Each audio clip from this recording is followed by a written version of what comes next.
welcome back to the channel. In today's video we're going to be doing the Boujee Guru Tag. I saw DW do this from Dump's Beauty Diary, and then it was created by a Gape Love Girl, which I will link both of the channels and the videos down below if you want to go check them out. Absolutely wonderful people to go check out and support as well. So let's get started. So question number one says, would you rather buy one expensive or luxury item or buy several items with the same amount of money?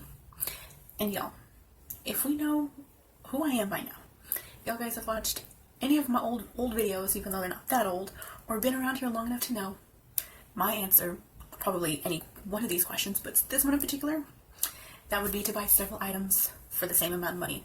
I cannot justify spending, okay, I did at one point buy a $40 palette, twice actually. But I'm a different person now, so we can only judge me back then, not now.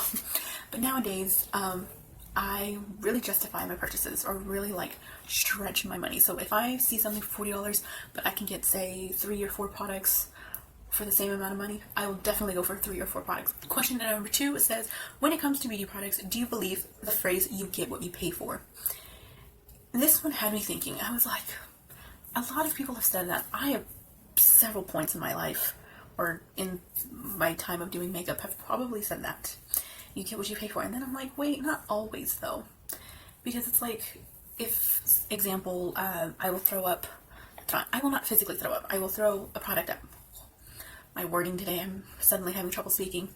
I got this on Temu, probably for like $2, $3. It was very inexpensive, very cheap.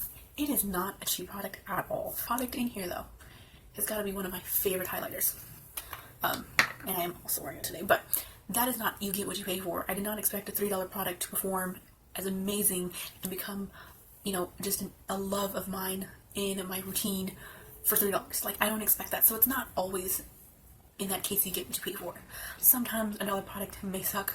Sometimes a $100 product may suck. So it's kind of, it's a little bit of a rough subject, but I don't 100% believe the phrase "you get what you pay for." Question number 3 says, what's the most expensive beauty item you've purchased with your own money?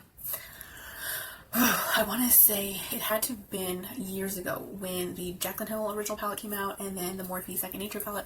I want to say those both were around the $40 range, and I want to say that's probably the only 2 times I've ever really spent like that. To me, I mean, that's an expensive beauty product. I don't go out and actively sought out Sephora or Tom Ford or Charlotte Tilbury, any of those, to buy a product from them. Like, to me, I can't, like in question number 1, I can't justify spending $70 on one item. I have to spend $70 on multiple things. Question 4 says, are you willing to buy products at full price, or do you usually wait for a sale or discount code? Yeah. Do we know this answer? Do we know what I'm going to say?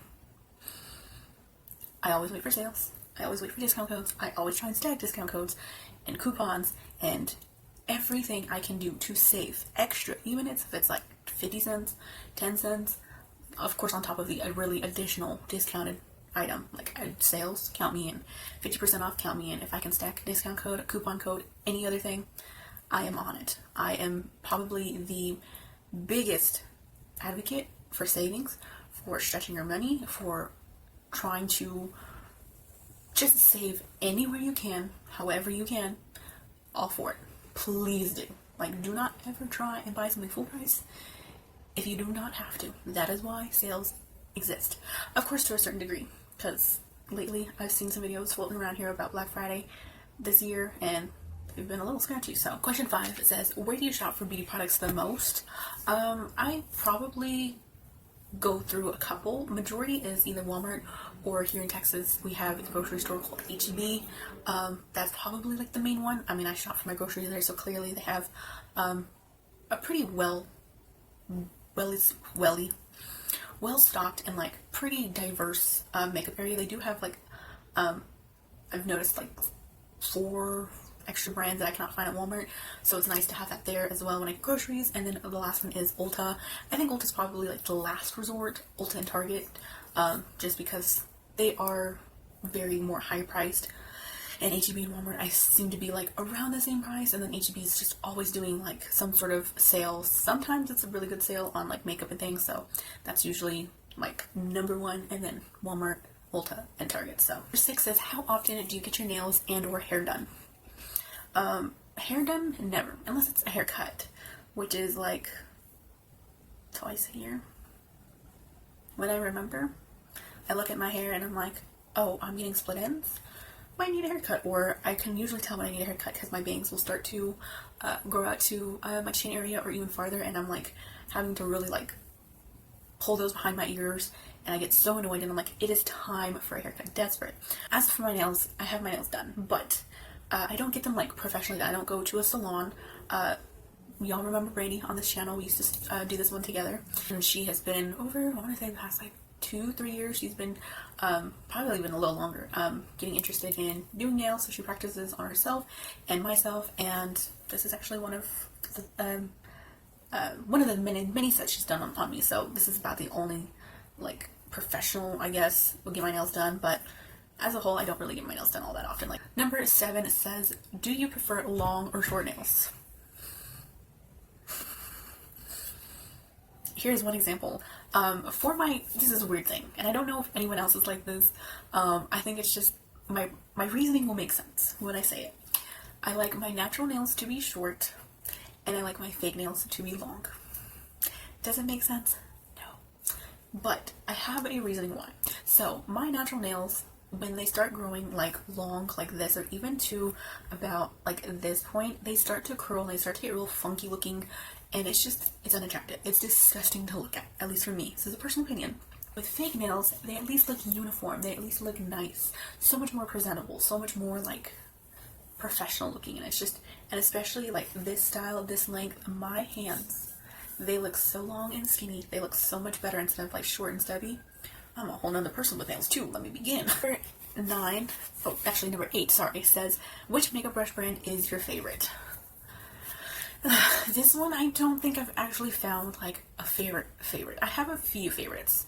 I really like brushes from Shop Miss A. Like all my makeup, majority of my makeup comes from there because it is just top notch for what you get. I also don't mind Real Techniques. And then lately I've been getting into more profusion brushes as well. Number 9 says, high-end or drugstore mascara? Do we not know me by now? Do we not know what this whole channel was once about and all of the answers I've given? Do we not know that I would choose drugstore anything, any day? Well, yeah, like 80%. The 20% is like the occasional indie palettes and stuff that I would buy either secondhand or if it's new on a really good price. But anyways, point being, drugstore mascara will always win because you are throwing that thing out every 3, 6, 9 months. You're literally throwing $10 in the trash quite often. So why would I spend $20, $30, $40 on a mascara that is just going to go in the trash at those different intervals of time? Yeah, no, sorry. That can't be me. Number 10 says, think of your favorite makeup brand. Is it drugstore, high-end, luxury, or indie? My favorite makeup brand. I'm planning on making a video of this because I total up how much I've spent with this brand. Not like it's a crazy amount, not like I'm probably spent way more on some of the other brands, but Shop Miss A, hands down, my favorite makeup brand. That would go in the drugstore, like, category, even if you want to call it drugstore. Shop Miss A, you have my entire heart. I'm telling you that right now. And the last question, number 11, says, considering your answers to these questions, do you think you're bougie? No. Hell no. Never in my life have I ever felt bougie. Never in my life have I ever felt like that girl or luxury. I'm too good for drugstore. High-end. Gladly go to the drugstore. Gladly buy all the drugstore makeup. Gladly use it. Even dollar store makeup. Makeup from Five Below. Shop Miss A. Be ashamed of loving any of that. I am not bougie. And I'm glad to not be bougie. Because I am far from it. Those are all of the questions and answers. I will put all the information in the description box. So definitely check that out if you want to participate in this. Let me know what are your answers to any of these questions. If you do not want to put them in a YouTube video, or if you make YouTube videos, or you don't have an Instagram to send them to me, whatever the case may be, let me know in the comments. I would love to talk with you there. And I hope to see you in my next video. Bye bye, guys.